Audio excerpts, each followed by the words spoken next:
Good morning, respected heads of departments and our dear colleagues. It is an honor to welcome you all on this occasion of Teachers' Day, a day when we pause to reflect on the invaluable role educators play in shaping individual careers. In the field of civil engineering, where precision, integrity, and innovation are paramount, the contribution of our faculty members are the foundation upon which future engineers learn to build, not merely with concrete and steel, but with responsibility and vision. Today, we take special pride in recognizing the exceptional role of women educators of our country. Your presence and leadership stand as a testament to the holistic progress to the engineering profession, from constructing bridges in the physical world to breaking barriers in the workplace environment. Your work not only strengthens our academic ecosystem, but also inspires young engineers to see this discipline as a space of inclusivity and excellence. As we welcome you to this celebration, we proudly acknowledge that your dedication extends far beyond classrooms and labs.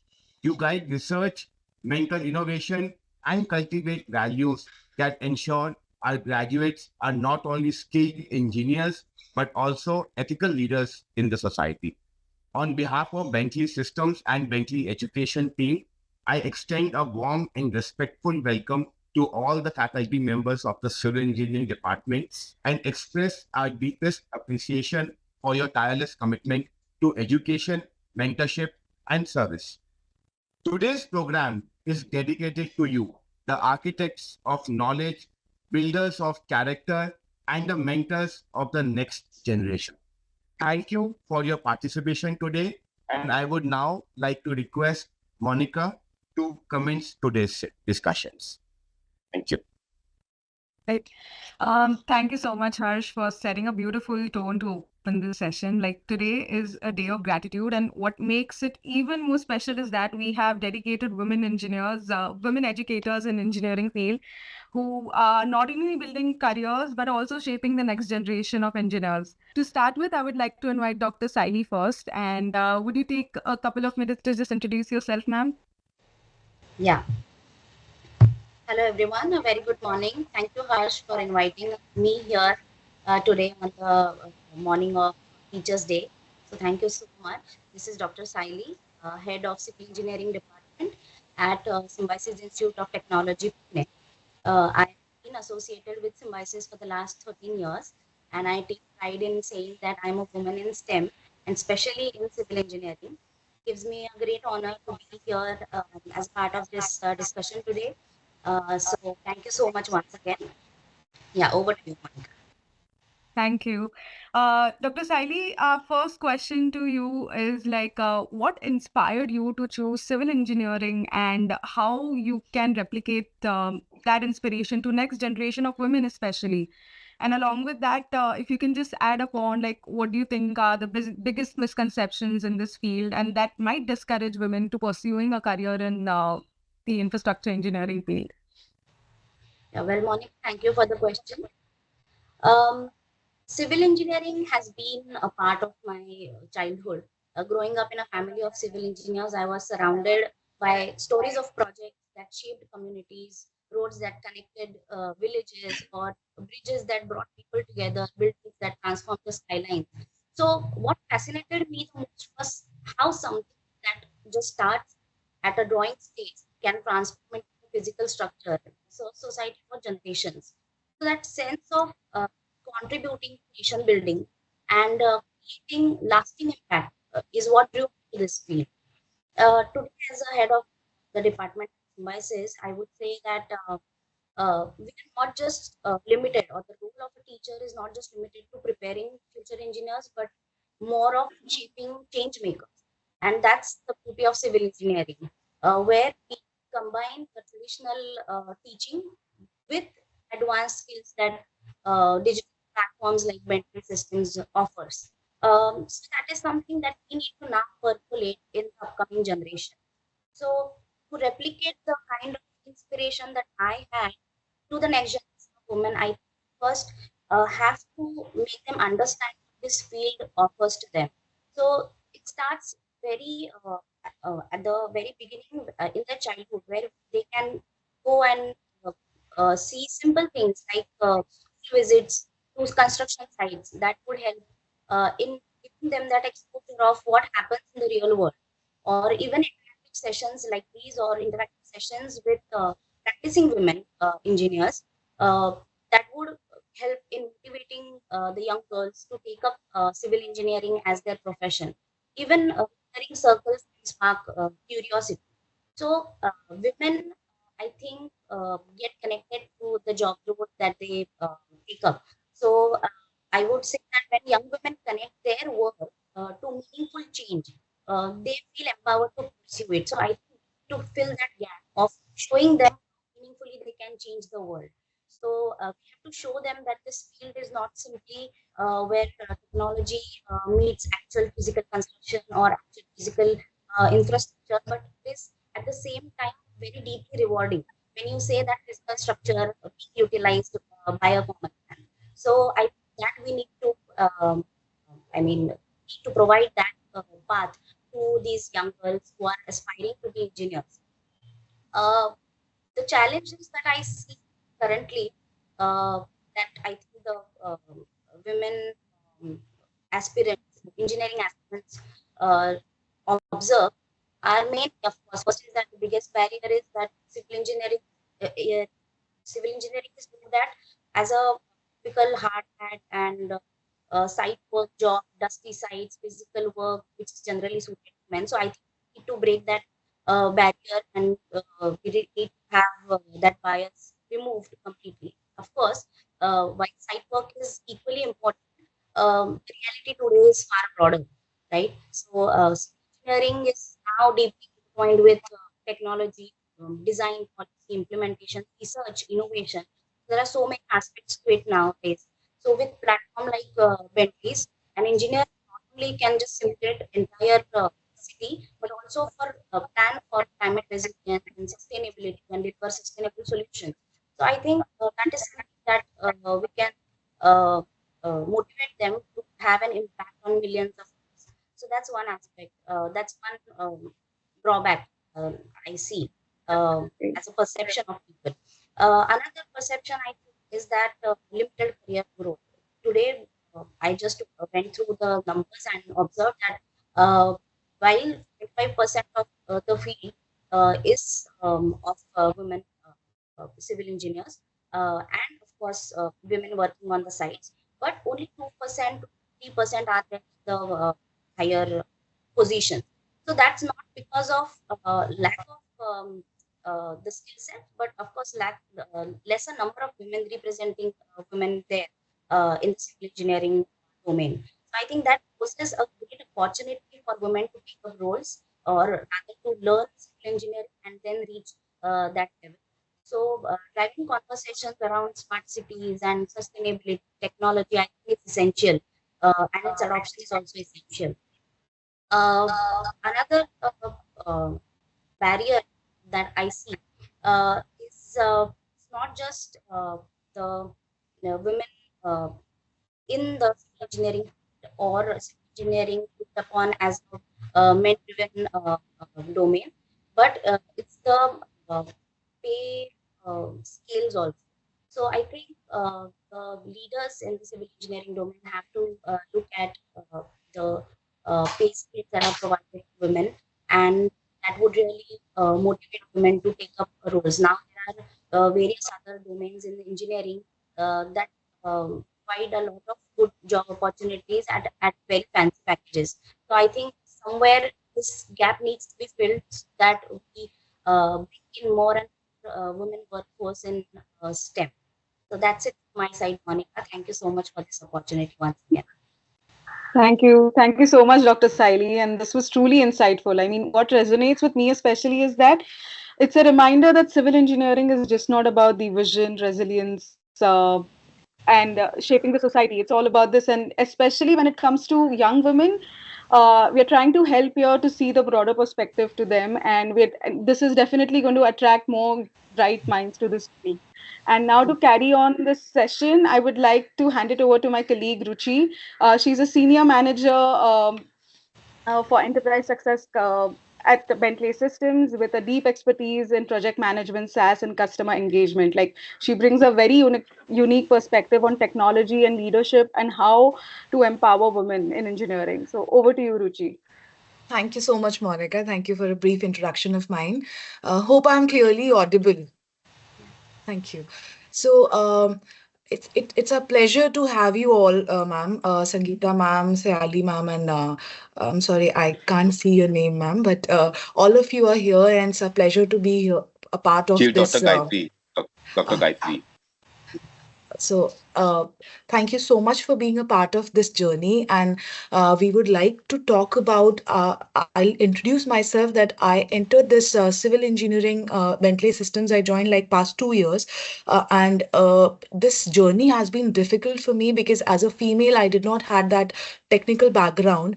And coming from a project management background, establishing myself in the civil engineering industry was actually difficult, and it comes with a unique set of challenges for me. They demanded technical knowledge. They demanded a professional environment for us where we grow and talk about how technicality actually works.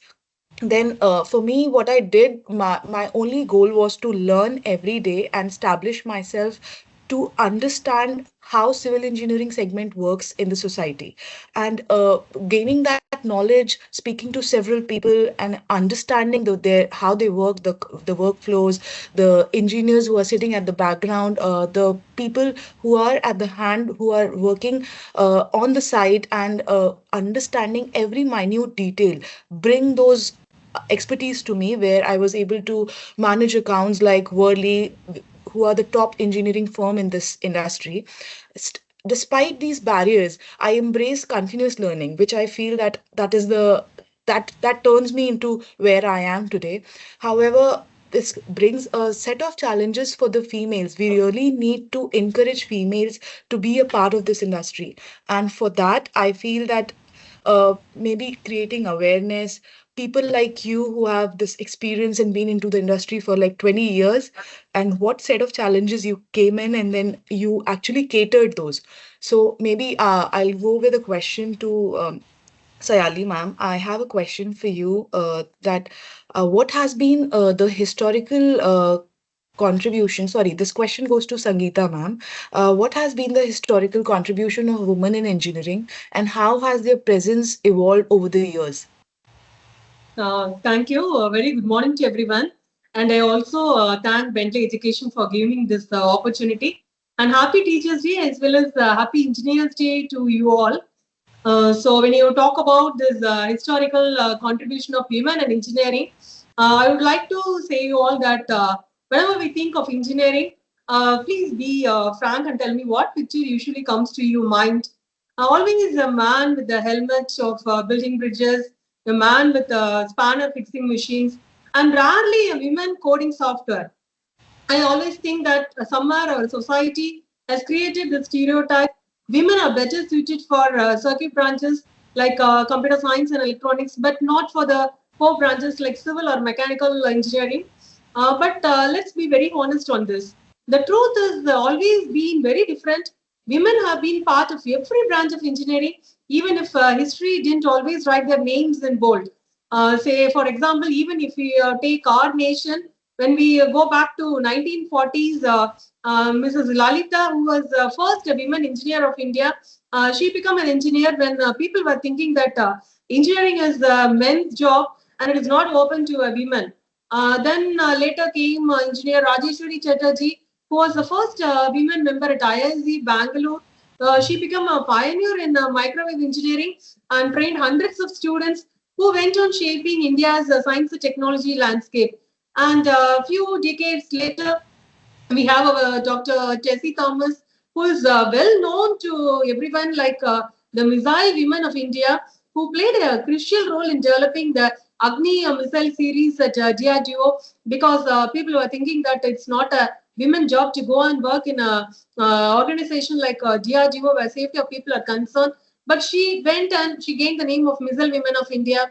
And of course, the famous Sudha Murthy madam, behind the Infosys success story, who studied electrical engineering when very few women even dared to take up that. She not only become a technologist but also a leader whose work at Infosys Foundation transformed education and innovation across the country.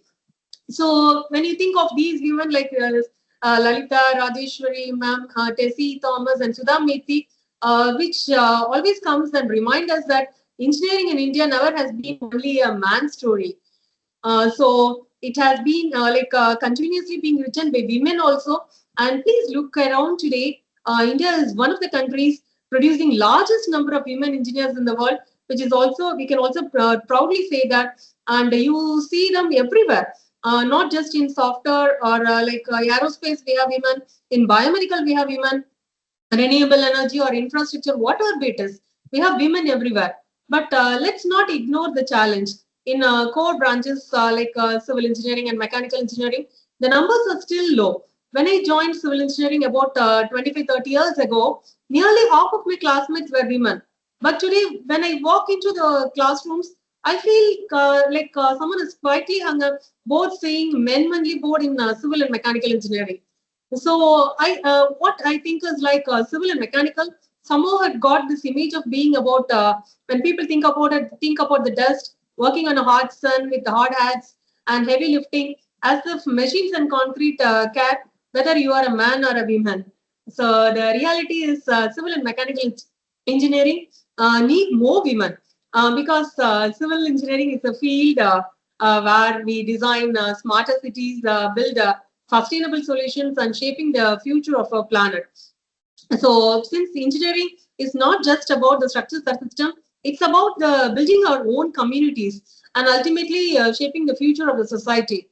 When women are part of this process, it will become more richer, more inclusive and more innovative. The story of women in engineering is one of resilience and courage and vision. And what is the best part in this? This story is still being written, and by the next generation of young women who are daring to step forward, break barriers, and redefine what engineering means. So I would say that when people picture an engineer, they won't think software for women and core for men. They will simply think engineer. So with these words, I would like to conclude and also thank Bentley Education because as an academician, I always think that I should give the best to my students. That's the reason AVIT chose Bentley for giving the best to our students. Thank you. Thank you. Thank you so much, ma'am, for well explaining. And it really, like, we have historic examples that you gave. It really sets an example for the youth women who are about to or aspiration to join civil industry. But yes, those challenges are still there, but creating these awareness and people like you who can bring your expertise and talk about how female can exist and be in the civil industry the way you have been accomplished through the years. It's really nice to have you. Thank you. Over to you, Monica. Great. Thank you, Ruchi, Sangeeta ma'am. Like as we move forward, I would like to invite my colleague Subham Chatterjee. He is education success consultant at Bentley Systems. He brings in almost a decade-long experience in helping universities and institutes in civil engineering with the AAC Industry Connect. Over to you, Subham. Thank you, Monica. Thank you for that brief introduction. And hello, everyone, and welcome to today's session. Hello, Gayatri ma'am. I would like to know your thoughts on the future of civil engineering students. Now, from a technical standpoint, we started with computer-aided design and drafting, moved to building information modeling, and now we are seeing digital twins coming up with cloud access. And it is continuously evolving. So what lies ahead of future of women professionals in this industry, and how students who are sitting right now in the classroom, what they should be prepared for in the future of the infrastructure needs? So thank you, Mr. Subham, for your question. First of all, a pleasant morning to one and all. And I would like to extend my Teachers' Day greetings to all my colleague panel members here. Thank you to Bentley Education System. And let me introduce about myself. I am Dr. V. Gayatri, serving for Kumaraguru College of Technology, Coimbatore. I am representing the Civil Engineering Department. I am associated with KCT, Kumaraguru College of Technology, for the past 10 years. So first of all, I would like to state that what are the challenges that we women were facing male in the civil engineering field. So civil engineering is traditionally practiced as a male-dominated profession. So it is not so that women are less capable. It is about the work culture and the environment that is not designed inclusively for both men and women. Also, the men and women have different biological system, which means women have more lower physical endurance. So because of this, it can be harder for women to handle the physically demanding work at the construction site. Also, many civil engineering projects are based on construction site in remote areas, which is posing safety concerns for women, lack of proper facilities and long working hours that makes women to work difficult. So furthermore, the women are often juggle between dual responsibilities, that is professional and family, long irregular hours of working at site that makes balancing both roles more difficult. So having said, so taking my own example, so in the early 90s, I completed my UG degree. At that time, we were only 7 female members in our classrooms and 63 male were there. So then I started working in a construction firm, facing all these difficulties for a couple of years, 2, 3, 4 years. Then totally I shifted to my field to academics.